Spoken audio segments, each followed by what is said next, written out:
Hey friends, I'm in my RV and I wanted to give you guys a little update on my health.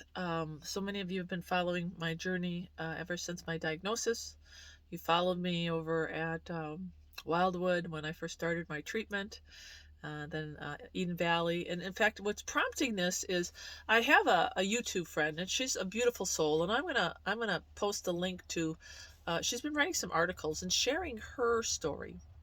She's got an incredible story uh, of, of her health. And it's just, it's amazing how much um, perseverance, the pain, the suffering, and perseverance that a person can have. And I really believe that when you have the Lord, even in the face, in the midst of just complete suffering and loss and health issues, that if you didn't have the Lord, I don't know what a person would do. I really don't, because it's bad enough that you're losing your health, but what comes with the loss of health is so much more. When I went through my accident, I ended up losing my marriage. And I know it started with that accident because when you're married to someone who doesn't understand emotional intimacy, who doesn't have the tools and the skills, and we were married, um, we both didn't know the Lord. We certainly weren't believers at the time, so we lived 24 years, and then I have this traumatic accident. Well, what do you think was going to happen? There were already cracks in the armor, because I didn't want to live the rest of my life the way that we had been living. I mean, scales are falling off my eyes, and I just wanted to make the marriage better. And that was the wrong thing to say to a man who didn't have the coping skills to um, digest that. And it was really tough. It was really tough. And it ended up breaking me. And then I get this diagnosis, right?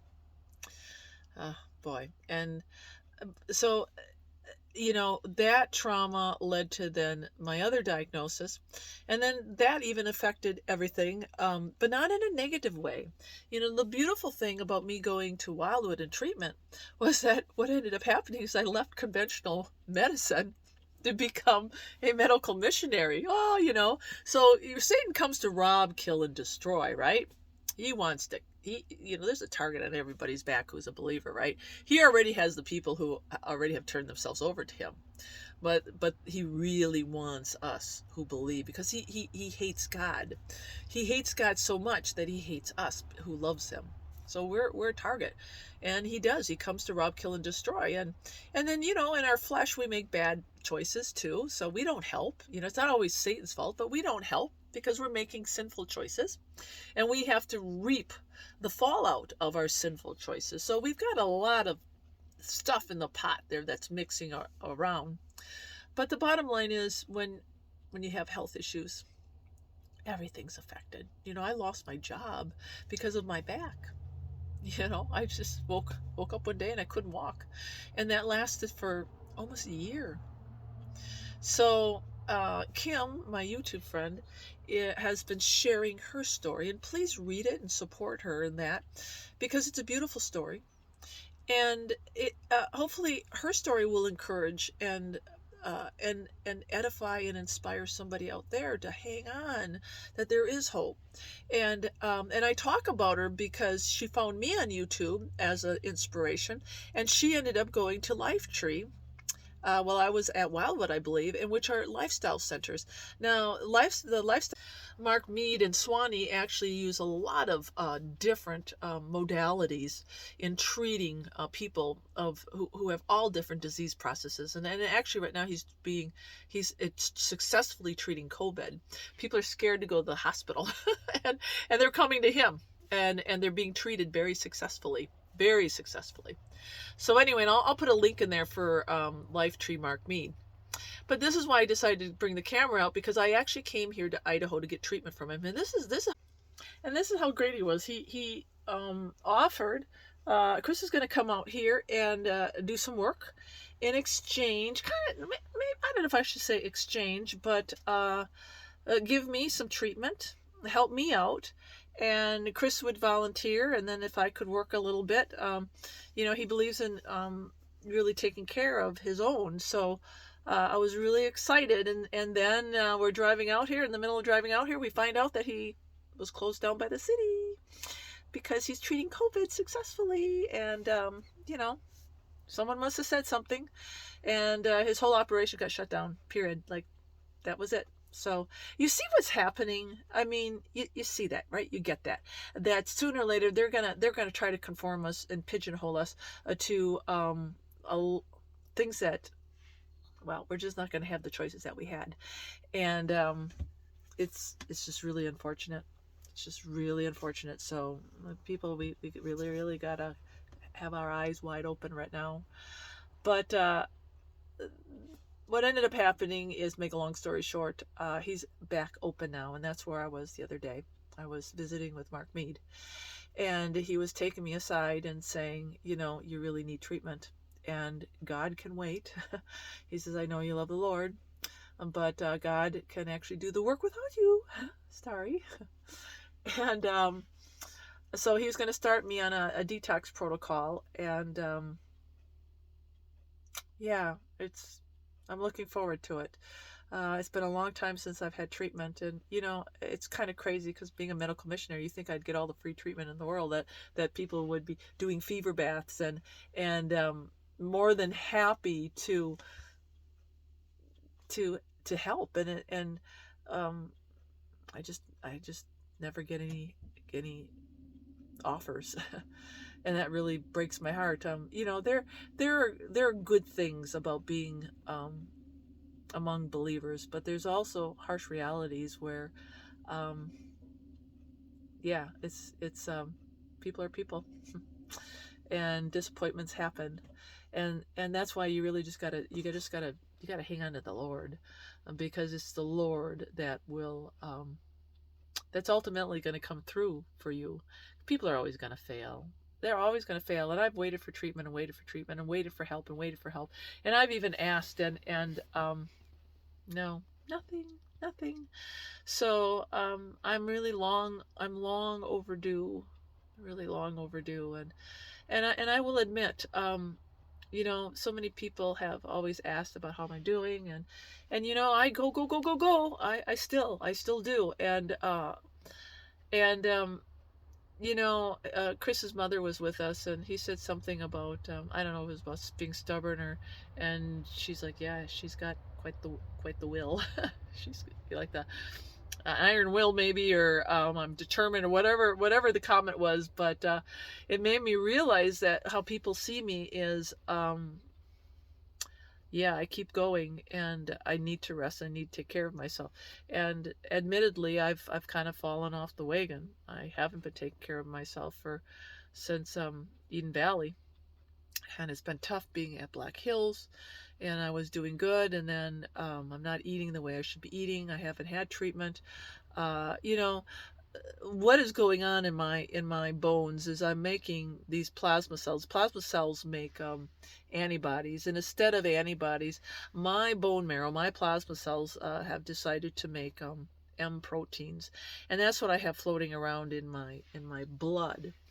And these M proteins, they're not good at all. My immune system's very compromised. The antibodies, the chains they're abnormal.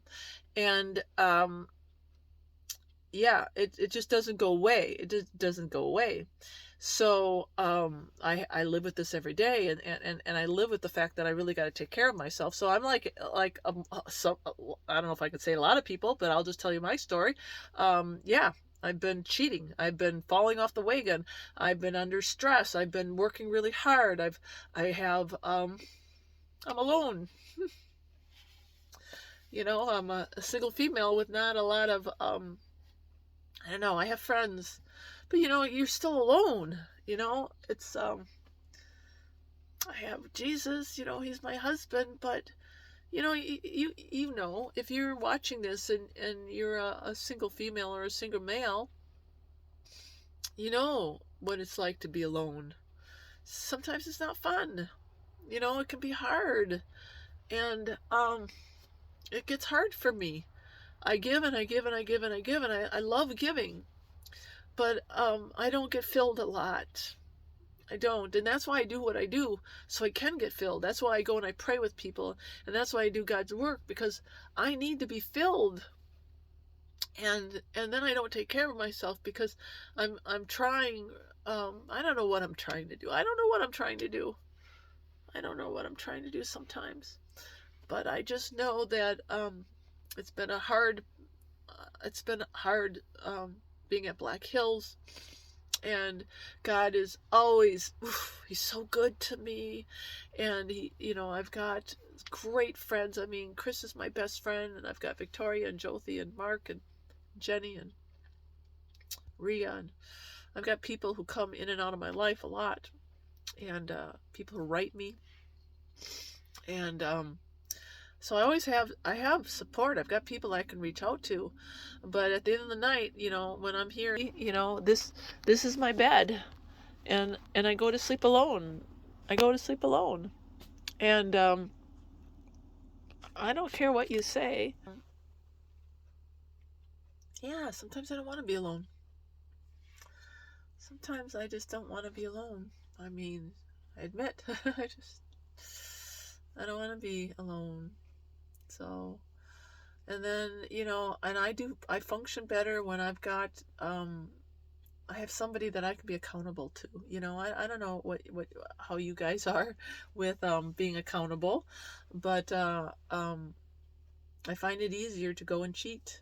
I find it easier to not take care of myself when there's not somebody there. The best thing about me being married, the best thing was that it helped me stay more in a straight and narrow with my health.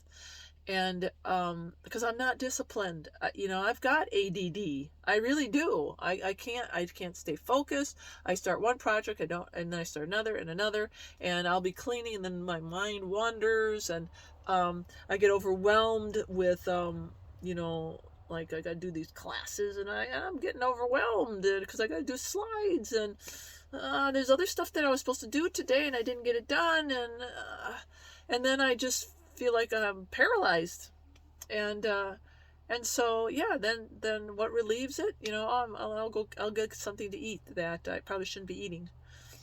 So yeah, I'm not juicing like how I used to juice. I'm not eating raw like how I used to. I used to be really disciplined, and I admit I'm normal. I mess up, and I fall off the wagon, and I'm off the wagon right now. I've been off it for a while, and you know what? When other people mess up, it's okay, because they don't have plasma cells that are in their bones that are making M proteins that are abnormal. It's not good. So yeah, that's where I'm at, and that's why I need treatment, and maybe I do need to slow down. And I know there's probably a lot of you out there who are like, Starry, who love me, and I know you love me. I love you. I guess I just need I need prayers, and I need some encouragement this time. I know people come here to my channel, and they're encouraged by me, and I guess now I need a little encouragement. I just need a little encouragement. So, and the best thing about my life is I do have God, and and I've got, like, Chris. He's such a great friend, and we're so close, and we each have our strengths and our weaknesses, and but I would never be without him, ever, ever, ever. I mean, that's how good a friend he is. I mean, I just see Jesus returning, and he's with me. He is there. And if you can go away with one or two friends like that means a lot. But it also makes it hard, because it just makes it hard sometimes, because I want to be the best that I can be for my friend, and sometimes I can't be. I think sometimes I'm more of a negative than I am a positive. Okay, I just had to stop the camera for a second. So I know there's some of you out there who get it. You get it. right? You get it. And I want to remind you that the only way you can get through something like this is you really got to you got to press into the Lord. God never disappoints me. He never disappoints me.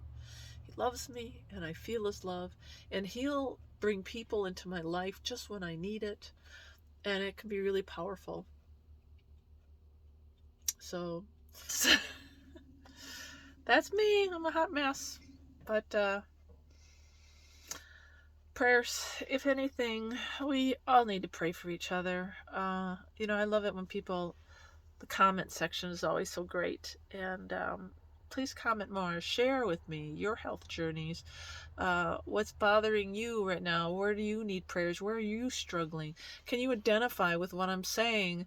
Um, you know, do you feel like I feel with not being good enough sometimes to even be a friend, or or just really messing up with your food? Like, oh, here we go again. How could I do that? How could I do that? Why can't I be stronger like that person? Never compare yourself with anybody else, because you know what? That's the tool of the devil. You're always going to come up short. We got to walk our own walk. And you know what? God is our greatest resource. If we just would get that we could all do all things through Christ who strengthens us. And I need a reminder of that too sometimes. Yeah. And it's okay to be down. It's okay. It's okay to have these feelings, and it's okay to cry, and it's okay to be emotional. It's okay. It's okay to be a basket case sometimes. That's why I do what I do. I'm unashamed. People want to make fun of me and criticize me, and I've been through it all. Oh, I've been through it all. I've been called every name in the book. I've been called a fraud. I've been called, you name it. The stuff that they make up about me. You think I care anymore? I don't care. I don't care, because I know what God has done in my life. I know how I've been transformed. I owe Jesus everything. And I know that He's taken care of me, and in the morning, new mercies, new grace. And you know what? He's taught me how to love even the unlovable. And my enemies, I love my enemies. You want to say something about me? Go ahead, because I love you. Sorry, I love you. Can't get rid of me. I love even my enemies. And I'm praying for you. And a lot of them say, don't pray for me. It's crazy when people say, I don't want your prayers. I don't want your pity prayers. You know what? Take the prayer. Take the prayers. All right. Love you guys, and thanks. Thanks for listening to me tonight. I needed this, and maybe you needed it too.